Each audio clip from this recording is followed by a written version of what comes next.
Assalamualaikum warahmatullahi wabarakatuh. Kami dari kelompok 6 ingin mempresentasikan tentang sejarah Islam di Spanyol. Sejarah Islam di Spanyol atau dikenal juga dengan sebutan Al-Andalus merupakan salah satu periode penting dalam sejarah Eropa dan dunia Islam. Periode ini dimulai pada abad ke-8 hingga abad ke-15 Masehi, ketika kebudayaan, ilmu pengetahuan, dan kemajuan intelektual mekar di wilayah yang kini kita kenal sebagai Spanyol. Selanjutnya ada perkembangan Islam di Spanyol. Perkembangan Islam di Spanyol terdiri dari 5 periode. Periode pertama yaitu dari tahun 711 sampai 755 Masehi. Pada periode ini, Spanyol berada di bawah pemerintahan para wali yang diangkat oleh Khalifah Bani Umayyah yang terpusat di Damaskus. Pada periode ini, stabilitas politik negeri Spanyol belum tercapai secara sempurna. Gangguan-gangguan masih terjadi, baik dari dalam maupun dari luar. Selanjutnya, periode kedua yaitu dari tahun 755 sampai 912 Masehi. Pada periode ini, Spanyol berada di bawah pemerintahan seorang yang bergelar Amir atau Panglima atau Gubernur, tetapi tidak tunduk kepada pusat pemerintahan Islam yang ketika itu dipegang oleh Khalifah Abbasiyah di Baghdad. Selanjutnya periode ketiga dari tahun 912 sampai 1013 Masehi. Periode ini berlangsung mulai dari pemerintahan Abd al-Rahman III yang bergelar An-Nasir sampai munculnya raja-raja kelompok yang dikenal dengan sebutan Muluk al-Tawaif. Pada periode ini, Spanyol diperintahkan oleh penguasa dengan gelar khalifah. Penggunaan khalifah tersebut bermula dari berita yang sampai kepada Abdurrahman III bahwa Muqtadir, khalifah Daulah Bani Abbas di Baghdad, meninggal dunia, dibunuh oleh pengawalnya sendiri. Selanjutnya periode keempat yaitu pada tahun 1013 Masehi sampai 1086 Masehi. Pada periode ini, Spanyol terpecah menjadi lebih dari 30 negara kecil di bawah pemerintahan raja-raja golongan atau Al-Mulukut Tawaif yang berpusat di suatu kota seperti Seville, Cordova, Toledo, dan sebagainya. Yang terbesar di antaranya adalah Abbadiyah di Seville. Selanjutnya, periode terakhir yaitu periode kelima dari tahun 1086 sampai 1248 Masehi. Pada periode ini, Spanyol Islam meskipun masih terpecah dalam beberapa negara, tetapi terdapat satu kekuatan yang dominan, yaitu kekuatan dinasti Murobatin dari tahun 1086 Masehi sampai 1143 Masehi dan dinasti Muwahhidun dari tahun 1146 Masehi sampai 1235 Masehi. Selanjutnya yang ketiga ada kemajuan dan bukti peradaban. Kemajuan dan bukti peradaban Islam di Spanyol terdiri dari 1. Kemajuan intelektual, 2. Filsafat, 3. Sains, 4. Fikih, 5. Musik dan kesenian, 6. Bahasa dan sastra, 7. Kemegahan pembangunan fisik. Yang pertama ada Cordova. Cordova adalah ibu kota Spanyol sebelum Islam yang kemudian diambil alih oleh Bani Umayyah oleh penguasa Muslim. Kota ini dibangun dan diperindah. Jembatan besar dibangun di atas sungai yang mengalir di tengah kota. Taman-taman dibangun untuk menghiasi ibu kota Spanyol Islam. Yang kedua ada Granada. Granada adalah tempat pertahanan terakhir umat Islam di Spanyol. Di sana berkumpul sisa-sisa kekuatan Arab dan pemikir Islam. Posisi Cordova diambil alih oleh Granada di masa-masa akhir kekuatan Islam di Spanyol. Selanjutnya, kemunduran dan kehancuran Islam di Spanyol disebabkan oleh beberapa faktor. Yang pertama faktor internal dan faktor eksternal. Yang pertama faktor internal atau faktor yang berasal dari dalam. 1. Perpecahan dan perebutan kekuasaan. Pada tahap awal semenjak menjadi wilayah Islam, Spanyol masih diwarnai perpecahan dan perebutan kekuasaan sehingga stabilitas politik di negara Spanyol belum tercapai secara sempurna. Kedua, pribadi dan kepemimpinan khalifah itu sendiri. Salah satu penyebab kemunduran Islam di Spanyol adalah faktor pribadi dan kepemimpinan khalifah itu sendiri. Hal ini dibuktikan oleh Hisham II yang naik tahta menggantikan ayahnya Hakam XI. Ia termasuk khalifah yang lemah, tidak memiliki kemampuan dan kecakapan untuk mengurus negaranya sendiri. Dikarenakan dia menduduki kursi kekhalifan dalam usia yang relatif muda, sehingga dia tidak mampu membaca dan mengamati gerakan Kristen yang mulai tumbuh dan mengancam kekuasaannya. Yang ketiga, munculnya dinasti-dinasti kecil. Disintegrasi kekuasaan Islam di Spanyol dengan munculnya dinasti-dinasti kecil merupakan salah satu penyebab kemunduran dan kehancuran Islam di Spanyol. Meskipun demikian, pada masa ini terjadi pula kecemerlangan kultural. Sejumlah dinasti lokal berkuasa di berbagai bagian Spanyol. Yang keempat, dari faktor internal adalah kesulitan ekonomi. Keadaan ekonomi juga dapat menentukan maju mundurnya suatu negara.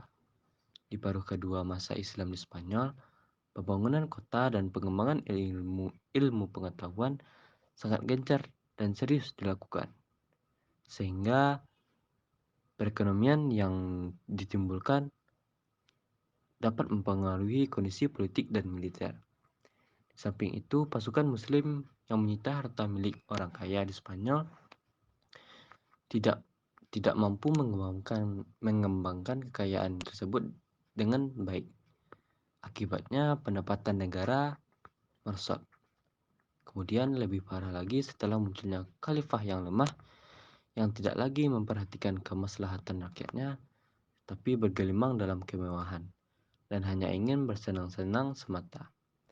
Akhirnya penghasilan negara terkuras untuk kepentingan khalifah itu sendiri.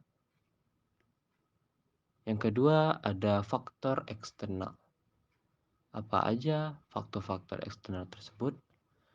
Yang pertama, ada konflik antara Islam dan Kristen. Konflik Islam dan Kristen hadir pada bangsa Arab Islam di Spanyol. Secara tidak langsung melalaikan kesadaran kebangsaan orang-orang Kristen di Spanyol. Sehingga kehidupan negara Muslim di Spanyol tidak berhenti dari pertentangan antara pihak Muslim dengan pihak Kristen. Semenjak abad 11, kekuatan Kristen mulai bertambah kuat, sementara umat Islam mulai mengalami kemunduran yang diakibatkan kebijaksanaan para khalifah ketika menguasai Spanyol tidak melakukan Islamisasi secara sempurna. Tetapi mereka membiarkan orang-orang Kristen mempertahankan hukum dan tradisi mereka dan tetap membayar upeti dan tidak melakukan perlawanan bersenjata. Yang kedua dari faktor eksternal adalah faktor geografis. Faktor geografis juga menentukan hilangnya Islam di Spanyol. Karena Spanyol merupakan daerah terpencil dari dunia Islam yang lain, sehingga hal itu membuat Spanyol berjuang sendirian tanpa mendapatkan bantuan kecuali dari Afrika itu sendiri, Afrika Utara. Dengan demikian, tidak ada kekuatan alternatif yang mampu membendung kebangkitan Kristen di Spanyol. Dari beberapa faktor di atas, dari faktor internal dan faktor eksternal, dapat disimpulkan bahwa kemunduran dan kehancuran Islam di Spanyol tidak terlepas dari beberapa faktor, baik itu dari dalam, dari dinasti itu sendiri, maupun faktor eksternal dari luar dinasti itu sendiri, yang secara tidak langsung dapat menghancurkan Islam di Spanyol. Poin kelima, pengaruh Islam di Spanyol terhadap Eropa. Jadi di sini saya akan memaparkan apa sih pengaruh Islam di Spanyol terhadap Eropa. Yang pertama adalah kemajuan intelektual. Kemajuan intelektual ini banyak sekali bidang-bidangnya. Seperti yang pertama di bidang sains. Di bidang sains, pada saat itu ada beberapa tokoh seperti Abbas ibnu Farnas, Ibrahim ibnu Yahya al-Naqashad, ada Ahmad ibnu Ibas dari Cordova. Siapa itu Abbas ibnu Firnas, Ibrahim ibnu Yahya, Ahmad ibnu Ibas? Abbas ibnu Firnas ialah orang pertama yang menemukan pembuatan kaca dari batu. Kemudian, Ibrahim ibnu Yahya al-Naqashad terkenal dalam ilmu astronomi. Ia dapat menentukan waktu terjadi gerhana matahari dan berhasil membuat teropong modern yang dapat menentukan jarak antara tata surya dan bintang-bintang. Kemudian ada Ahmad ibnu Ibas dari Cordova, adalah ahli dalam obat-obatan. Dan kemudian ada Al-Hasan binti Abni Ja'far dan saudara perempuan Al-Hafidh adalah dua orang ahli kedokteran di kalangan wanita. Di bidang kedua, yaitu ada bidang fikih. Spanyol terkenal menganut mazhab Malikiyah. Tokoh-tokoh fikih yang terkenal adalah Ziyad ibnu Abdurrahman, Hisham ibnu Abdurrahman, Abu Bakar ibnu Al-Quttiyah, Munzir ibnu Sa'id Al-Baluti, dan ada Ibnu Hazm. Jadi di Spanyol ini pengaruh Islamnya itu menganut mazhab Malikiyah dalam bidang fikih, dan tokoh-tokoh tersebutlah yang menjadi pelopor mazhab Malikiyah. Bisa dibilang mereka ini adalah tokoh-tokohnya yang terkenal lah pada zaman itu. Kemudian ada juga dari bidang musik dan kesenian. Kemudian ada pula dari bidang bahasa sastra. Orang Spanyol pada zaman itu menomorduakan bahasa Spanyol dan menomorsatukan bahasa Arab. Tokoh-tokoh yang membuat bahasa Arab begitu masif ialah Saidi, Ibnu Malik pengarang Alfiyah, Ibnu Quruf, Ibnu Al-Hajj, Abu Ali Al-Ishbili, Abu Al-Hasan Ibnu Usfur, dan Abu Hayyan Al-Garnati. Jadi pada zaman itu, pengaruh Islam itu saking masifnya di Spanyol sampai mempengaruhi di bidang bahasa sastra. Saking masifnya, orang Spanyol sendiri menomorduakan bahasanya yang harusnya menjadikan Spanyol itu dijadikan bahasa utama, ini malah dijadikan bahasa kedua dan menomorsatukan bahasa Arab karena ada tokoh-tokoh ini. Dan saking masifnya pengaruh Islam pada zaman itu. Kemudian pengaruh Islam yang kedua di Spanyol terhadap Eropa ialah pembangunan fisik. Ada beberapa pembangunan fisik yang mempengaruhi Spanyol terhadap Eropa, yaitu ada Masjid Cordova, ada kota Al-Zahra, Istana Ja'fariyah di Saragossa, Tembok Toledo, Istana Al-Makmun, Masjid Seville, dan Istana Alhambra di Granada. Nah, jadi pengaruh Islam di Spanyol terhadap Eropa begitu sangat terasa sampai di kedua bidang tersebut akhirnya Islam ini sangat masif di Spanyol ini sampai mempengaruhi dari bidang keintelektualitasnya dan dari pembangunannya juga. Bahkan orang-orang Spanyol pada saat itu menomorduakan bahasa Spanyol dan menomorsatukan bahasa Arab sebagai bahasa yang utama. Istana Alhambra adalah sebuah istana bersejarah yang terletak di kota Granada, Spanyol. Dibangun oleh Sultan Muhammad bin Al-Ahmar pada tahun 1232 Masehi. Dalam bahasa Arab, bangunan ini disebut Qa'lat Al-Hamra atau Istana Merah. Disebut demikian karena dinding istana ini berwarna kemerah-merahan.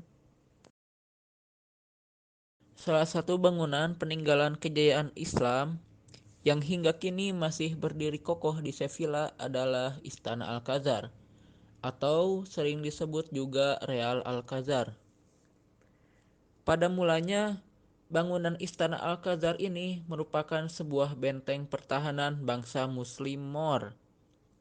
Benteng pertahanan tersebut dibangun pada awal abad ke-10 Masehi pada masa pemerintahan Abdurrahman III. Namun, di era dinasti Muwahhidun, penguasa dinasti ini mengubah benteng pertahanan tersebut menjadi komplek tempat tinggal raja dengan penambahan beberapa bangunan. komplek istana raja tersebut dikenal dengan nama Al-Muwarak. La Giralda adalah menara masjid, tingginya 104,1 meter, terletak di Katedral Sevilla, Spanyol. Menara ini dibangun pada tahun 1184 sampai 1198 Masehi, saat pendudukan Muslim di Spanyol. Dibangun oleh Sultan Abu Ya'qub Yusuf bin Abdul Mun'im, penguasa kedua dari dinasti Al-Muwahhidun, pada tahun 1172 Masehi. Bangunan ini juga selain digunakan sebagai menara azan, tetapi bangunan ini juga digunakan sebagai observatorium astronomi. Masjid Cristo de la Cruz adalah bekas masjid di Toledo, Spanyol. Dikenal juga dengan nama Mezquita Bab al-Mardum. Masjid ini dibangun pada tahun 999 Masehi. Bangunan ini jarang ditemukan karena kondisinya masih sama seperti saat pertama kali dibangun. Bangunannya berbentuk persegi kecil, berukuran kira-kira 8 kali 8 meter saja. Madrasah Al-Yusufiyah atau Madrasah Granada berlokasi di Cale Oficios, Granada, Spanyol. Merupakan pusat studi sederhana yang menjadi cikal bakal Universitas Granada. Madrasah Granada didirikan pada awal abad ke-14, tepatnya pada tahun 1349 oleh Sultan Yusuf I dari Nasrid, salah satu sultan dari kerajaan Granada. Madrasah Granada adalah salah satu pusat ilmu pengetahuan terkemuka di dunia Islam pada masanya. Para sarjana dan ilmuwan dari berbagai wilayah datang ke sana untuk belajar dan berkontribusi dalam perkembangan ilmu pengetahuan. Pada tahun 1492, pasukan Katolik Spanyol di bawah Raja Ferdinand II dari Aragon dan Ratu Isabella I dari Kastilia merebut kembali Granada dari Kerajaan Granada, menandai akhir dari pemerintahan Islam di Spanyol, dan Madrasah Granada ini juga ditutup. Yang ketujuh, pola pendidikan Islam di Andalusia. Andalusia adalah sebutan bagi semenanjung Iberia periode Islam. Sebutan itu berasal dari kata Vandalusia, artinya negeri bangsa Vandal. Karena bagian selatan semenanjung itu pernah dikuasai bangsa Vandal sebelum mereka diusir oleh bangsa Gothia Barat pada abad 5 Masehi. Bani Umayyah merebut semenanjung ini dari bangsa Gothia Barat pada masa Khalifah Al-Walid ibnu Abdul Malik. Menjelang penaklukan, kekuasaan Gothia Barat mengalami kemunduran akibat perpecahan elit politik, penindasan penguasaan Nasrani terhadap orang-orang Yahudi, dan pembebanan pajak yang sangat memberatkan rakyat. Ada beberapa pola pendidikan yang berlangsung di Andalusia. Yang pertama itu mendirikan lembaga pendidikan. Menurut keterangan Amir Ali, sebagaimana yang dilansir Mahmud Yunus, bahwa ketika umat Islam berkuasa di Spanyol telah mendirikan madrasah-madrasah yang tidak sedikit guna menopang pengembangan pendidikannya. Madrasah-madrasah tersebut tersebar di seluruh daerah kekuasaan Islam. Yang kedua, ada pengembangan perpustakaan. Kelancaran proses pendidikan sangat bergantung dari prasarana-prasarana yang didukung. Di antaranya adalah fasilitas perpustakaan. Untuk itulah khalifah-khalifah Umayyah di Spanyol telah berupaya menyisihkan dana dari kas negara untuk membangun berbagai sarana pendukung tersebut secara intensif. Ini dapat dilihat dari upaya Khalifah Abdurrahman III membangun perpustakaan di kota Granada hingga mencapai 6.000 jilid buku. Upaya yang sama juga dilakukan oleh Khalifah Al-Hakam II. Tak mau kalah dengan upaya yang dirintis bapaknya, ia juga membangun perpustakaan yang terbesar di seluruh Eropa pada masa itu dan pada masa-masa sesudahnya. Perkembangan pendidikan di Andalusia. Dalam masa lebih dari 7 abad kekuasaan Islam di Spanyol, umat Islam telah mencapai kejayaan di sana. Banyak prestasi yang mereka peroleh, bahkan pengaruhnya membawa Eropa dan kemudian dunia kepada kemajuan yang lebih kompleks. Beberapa perkembangan pendidikan di Andalusia. Yang pertama ada kemajuan intelektual, yaitu di bidang filsafat. Minat terhadap filsafat dan ilmu pengetahuan mulai berkembang pada abad ke-9 Masehi, selama pemerintahan penguasa Bani Umayyah yang kelima, Muhammad ibnu Abdul al-Rahman. Yang kedua itu ada sains, ilmu-ilmu kedokteran, musik, matematika, astronomi, kimia, dan lain-lain juga berkembang dengan baik. Abbas ibnu Famas termasyhur dalam ilmu kimia dan astronomi. Ialah orang pertama yang menemukan pembuatan kaca dari batu.